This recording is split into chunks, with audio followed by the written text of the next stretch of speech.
Yo, what's up, guys? This is D Brown with Trackheads, and I'd like to welcome you to another episode of Trackheads. So for today, we're going to be doing Olympic picks, right? I just finished the 100-meter Olympic picks. Let me know your comments about that in the other video. And right now, we're going to be working on the men's 200-meter Olympic picks. All right, so again, it seems so straightforward, right? Yeah, no allows, no allows, no allows, no allows, no allows. I don't think in the world of track and field, everything is what it seems, because I would have said the same thing in 2021 post-COVID, that he was going to take it, and that didn't happen. I think we have to be very reserved, very smart about who we picking for this 200, because there's a lot of silence, a lot of things happening in the background, a lot of things that haven't necessarily been shown yet because people are holding their cards close to the vest. So regardless of that, though, here's my picks. First person I have is, of course, Noah Lyles. I think, whether he wins the 100 or not, I think he's in a unique shape. I think he learned from last year. He still had enough to win. I think he won in like 19.4, 19.5 probably last year, if my memory serves me correctly. I was in Budapest, so I did see the race. It wasn't that 19.3 that we were looking for, but 19.3, 2 years ago in 2022 was a solo run that he didn't run the 100. I don't want to say he underestimated how much strength he would need to run the 1, 2, and 4x1. But I think considering the conditions of how hot it was really tough. I think I do have him winning, though, because he has shown his dominance in the 200 for all this time. But, and this is going into my next pick, I think Leslie Tebogo, assuming that he stays healthy and he runs the 100 and he's in that 9-8 low shape, he's going to be on Noah Lyles' ass. I think he's someone who people think Arian Knighton is. Everyone has Arian Knighton being like the crown, the person that's going to take over Usain Bolt. I think Leslie Tebogo's that man. He's one that has shown that he's the most up to it. I mean, when you talk about his 44.2 that he set at the beginning of the year, that's very close to 43 seconds. When you talk about that 9.88 that he ran recently in London, when you talk about his world record 300, I don't think a lot of people really understand that 300-meter dash is faster than Wade Van Niekerk, faster than Usain Bolt, faster than Michael Johnson. These are the top three guys when it comes to speed endurance. And he was able to beat that time, not just beat that time at his young age of 21, but to beat that time at the beginning of the season. What kind of season are you about to have when you're running that fast in March, right? And not hurt and running through the line, pointing and doing all these things. I think a lot of people are underestimating that, last year was kind of a foreshadowing about how he was going to be chasing down Noah Lyles in the final part of that 200 that he did last year. I believe it was in Paris or London. I think it was in London with Darnell Hughes. I think this guy's holding something to his chest that a lot of people don't see. I think he's going to strike when the iron's hot. I think he's been hearing a lot of the talking to Noah Lyles, and he's someone that's going to be sneaking up on him. Do I think he's going to win? I don't think he's going to win, but I think he's going to be a necessary ingredient, similar to how Frankie Fredericks was pushing Michael Johnson in the 1996 Olympics in Atlanta. He's going to be a key factor for Noah Lyles running the time that he needs to run to be considered GOAT. That's my opinion. I think this is not going to be a slow race. I think this is going to be a fast race. I think the winning time is going to take a 19.2 effort to run, assuming that everyone paces themselves in the heats and the heats and the semifinals, to be able to get down there. My third pick is going to be Kenny Bednarek.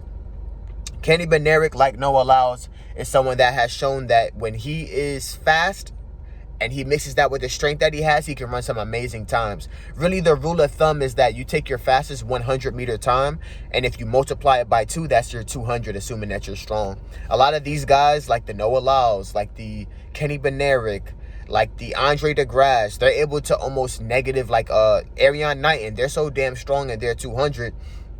They can have a season's best of a 9.9 and give you like a 19.6, which doesn't make any sense. It just means that their top end speed is so quality. So I think that's something that people have to not underestimate. I think this is going to be the 200 of the finishers.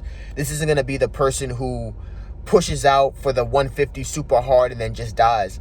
I think Kenny Bednarek made a a necessary error, but an error nonetheless in his USA trials of the 200, where he took out his first 150 so hard and underestimated Noah Lyles' strength. Mind you, the name of the game for Olympic trials is to get top 3, so it was great he was able to qualify in second.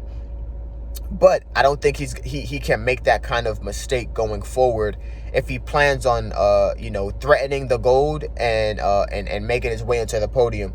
So I definitely think that's something that is going to be an important factor going forward. And I do have a slight caveat that I think I'm very confident in my picks. I think it's going to be Noah Lyles, Lasile Tebogo, and Kenny Bednarek. I don't think Zarno Hughes is in it this year just because he got injured in that Jamaican Invitational that Noah Lyles was in against Oblique Seville. Really, like the 200 meters is really like wide open, in my personal opinion. I saw Wade Van Niekerk is in the 200. I don't see him breaking 20 seconds. If he does, it's gonna be 19.9. So but my caveat to this is that a lot of these guys who are running the 200 also run the 100, and I think if one of these guys do not finish, they do not make it to the finals of the 100, that's gonna be more energy going into the 200. So for example, if Lasile Tebogo doesn't make the finals of the 100, that's going to make for a more dangerous 200. If Kenny Bednarek doesn't make it in, it's going to make for a more dangerous 200. If Noah Lyles doesn't win the 100, that's going to be a more emotional, that's going to make for a more emotional 200. So definitely certain things to look out for. I do have my dark horses. I have 2 athletes. Of course, I have Andre DeGrasse because this dude is just a very patient. He really takes advantage of that Canadian system where they don't really have the depth of the United States. You have Aaron Brown, you have, Andre DeGrasse, and you have these guys who have been in that 20.0 to and below. And there's really no one else. I mean, all due respect, there's really no one else, at least comparison to the United States. So this is someone who could really time his peak properly. We saw what he did last year. He went 19.7 after only running like 4 weeks ago. This guy is super strong.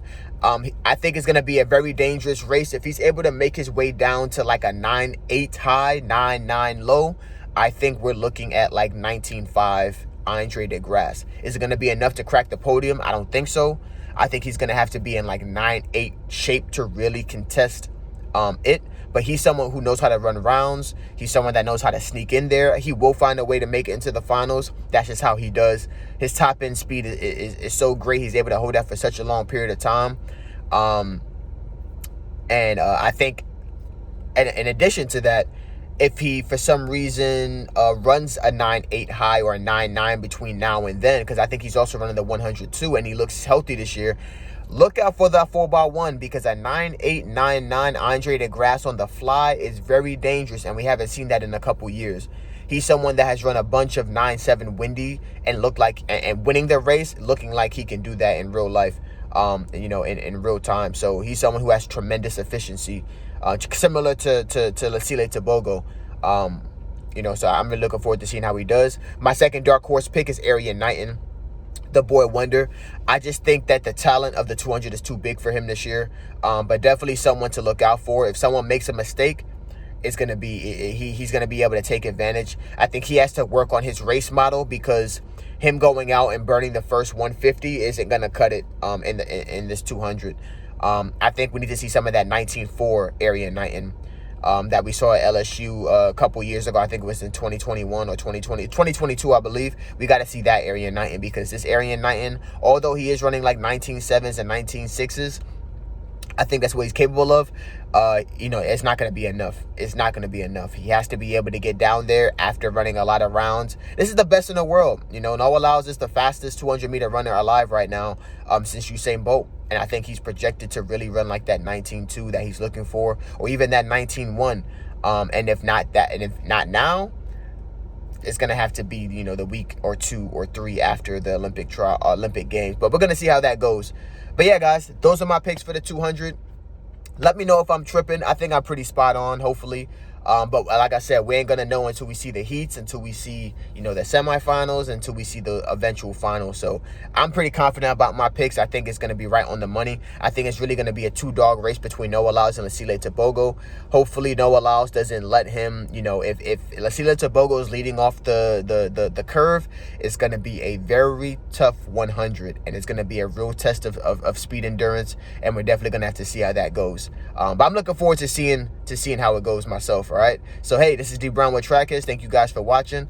And look forward to these rest of these other picks that I have in store for you guys. All right, peace.